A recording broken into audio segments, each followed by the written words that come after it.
민족의 대명절 추석날인 어제 백악관에서 처음으로 한국 민요 아리랑이 울려 퍼지고 송편 등 한국 음식 냄새가 가득 찬 가운데 추석 축하 행사가 열렸습니다. 미 전역에서 참석한 100여 명의 한국계 미국인들은 감격을 감추지 못했습니다.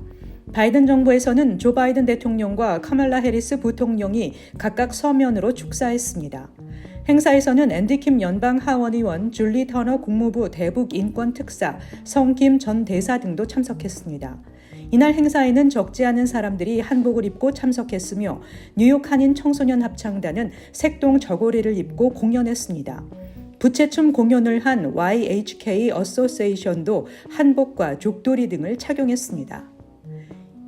경찰에 따르면 분홍색 샤워캡처럼 보이는 모자와 핫팬츠를 입은 사람과 또 다른 한 사람이 퀸즈 지하철 정류장에서 빈 열차에 몰래 올라타 열차를 운행하다 사고를 냈습니다.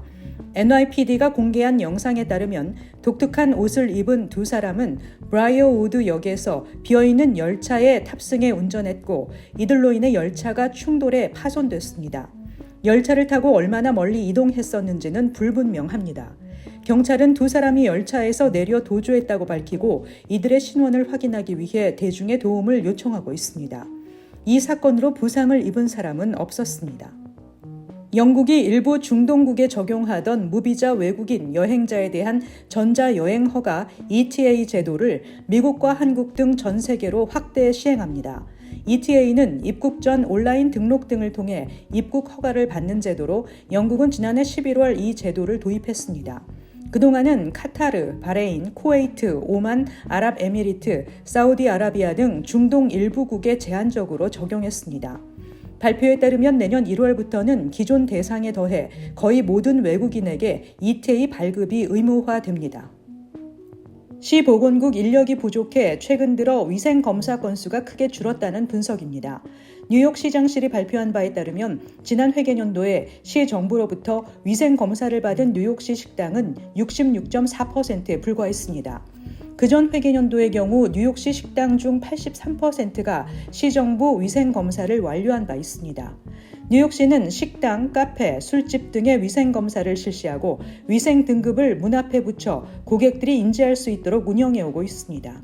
1차 검사에서 A등급을 받지 못하면 재검사를 실시하고 C등급을 받게 되면 한 번 더 검사를 통해 시정 여부를 확인합니다.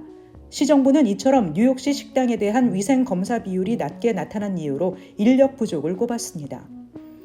워싱턴 포스트는 2023년에 렌트비와 공과금이 집값 상승률을 앞지른 것은 10년 만에 처음이며 이는 왜곡된 주택 시장이 더 많은 사람들을 임대로 내몰고 있다는 최근의 징후라고 밝혔습니다. 데이터에 따르면 2011년부터 2019년까지 실질 렌트비는 매년 3% 미만으로 올랐습니다. 코로나19 팬데믹이 정점에 달한 후인 2022년에는 렌트비가 1% 상승했지만 지난해에는 3.8% 올랐습니다. 이에 비해 인플레이션 반영 중간가 주택가치는 1.8% 상승에 그쳤다는 것입니다.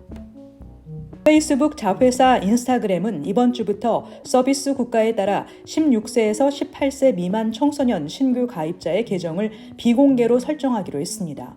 이렇게 되면 10대 가입자로부터 접근을 허락받은 사용자만 해당 계정의 게시물을 볼 수 있습니다. 인스타그램은 이미 공개된 계정을 운영하는 기존 10대 가입자의 경우 비공개 계정 전환 방법과 장점을 안내하기로 했습니다. 유해 컨텐츠 등을 올려 반복적으로 경고를 받은 성인은 미성년자 계정에 접근하는 것이 제한됩니다. 또 인스타그램은 페이스북과 함께 10대를 위주로 하는 타겟 광고에도 제한을 두기로 했습니다.